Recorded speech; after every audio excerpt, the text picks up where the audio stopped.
Halo anak-anak, kembali lagi dengan Bu Ayu Tri di video pembelajaran sanitasi hygiene dan keselamatan kerja. Bagaimana kabarnya anak-anak? Oke, mudah-mudahan kita semua selalu dalam keadaan sehat dan tetap patuhi protokol kesehatan. Baik anak-anak, di pertemuan kali ini kita masuk ke bab 6 yaitu mengenai gangguan kesehatan akibat kerja dan P3K.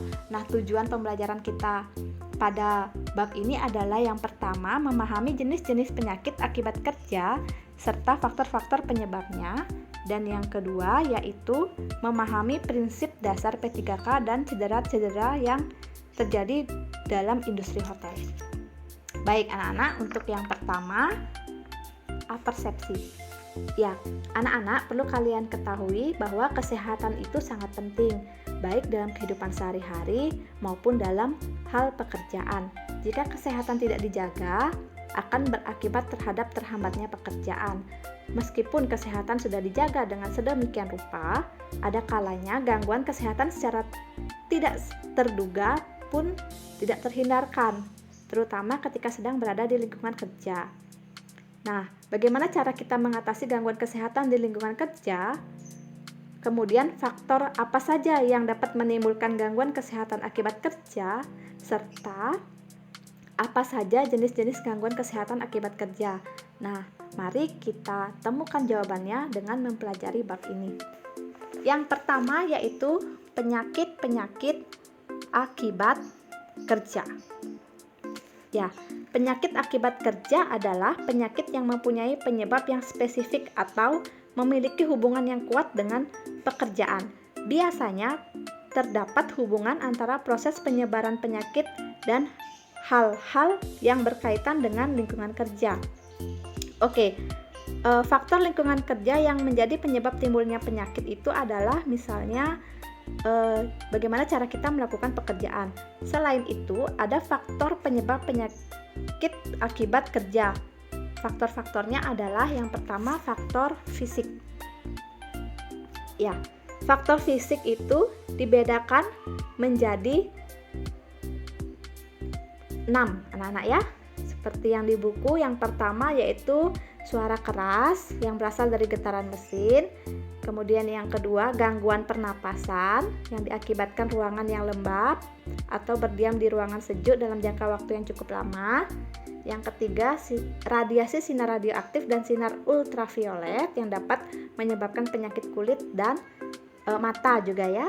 Kemudian yang keempat, suhu yang tinggi atau suhu yang rendah. Kemudian yang kelima, tekanan yang tinggi dalam air. Kemudian yang terakhir, penerangan lampu yang kurang baik.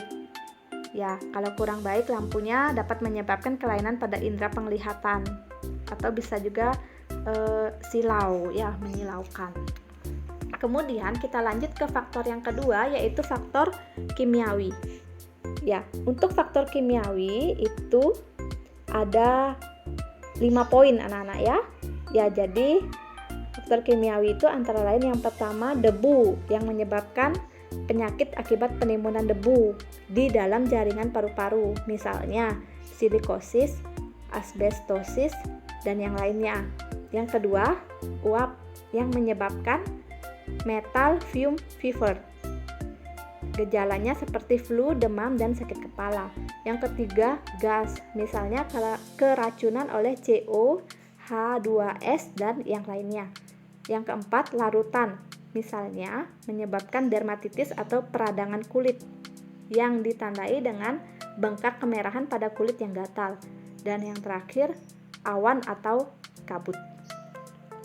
Kemudian kita lanjut ke faktor berikutnya yaitu faktor biologis anak-anak ya. Tadi yang kimiawi, sekarang yang biologis, di mana faktor ini berasal dari lingkungan kerja yang tidak bersih.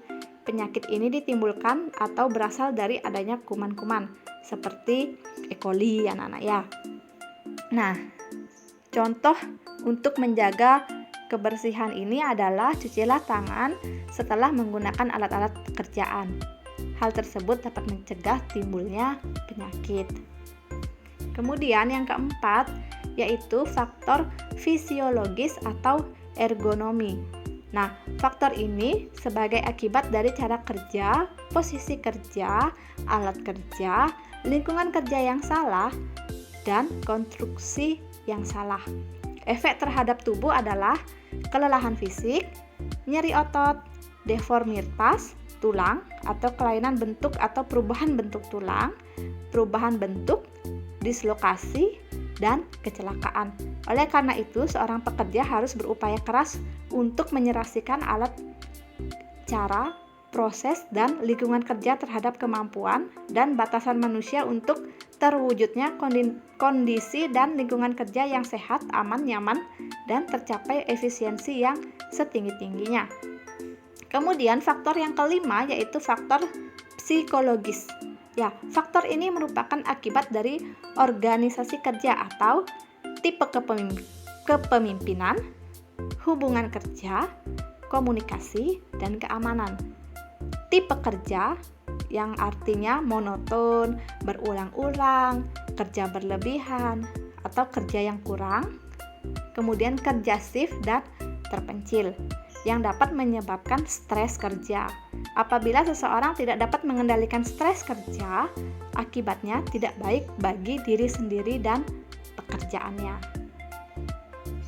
Nah, itu poin yang ke A. Kita lanjut ke poin B, yaitu mengenai diagnosis penyakit akibat kerja.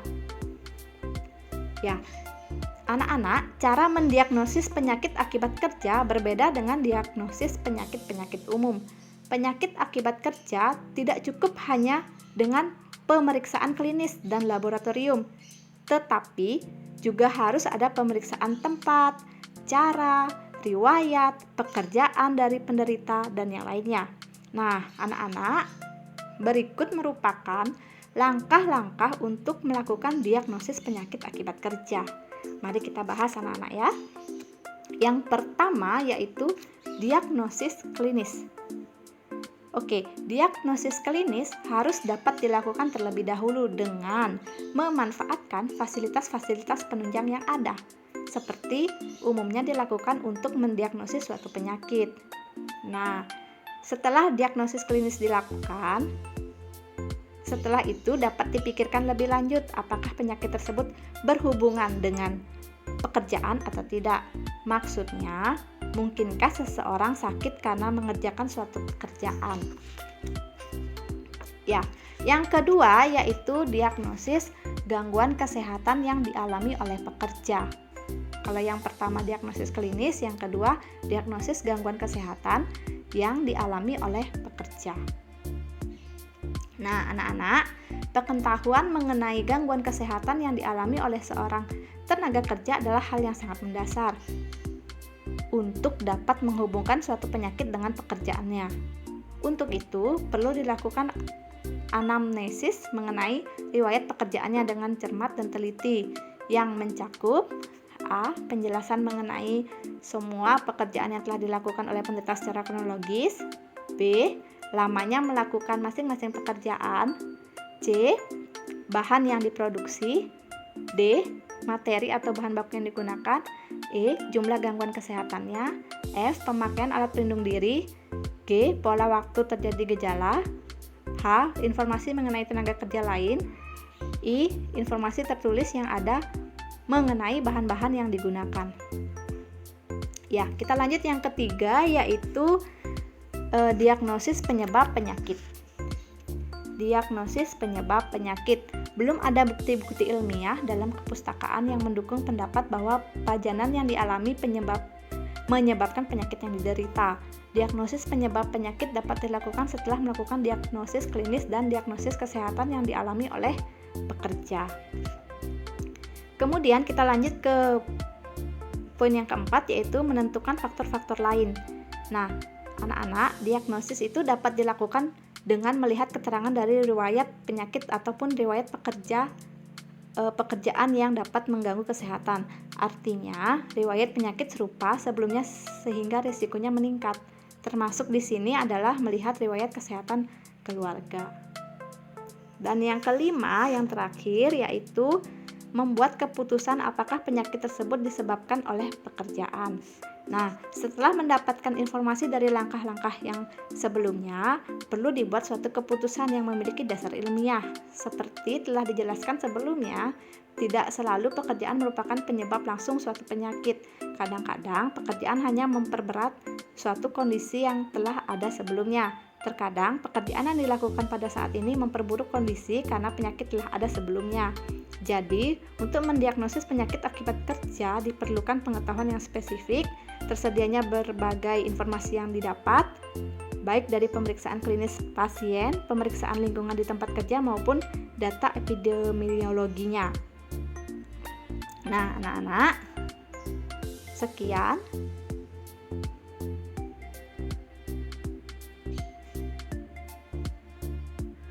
pembahasan kita mengenai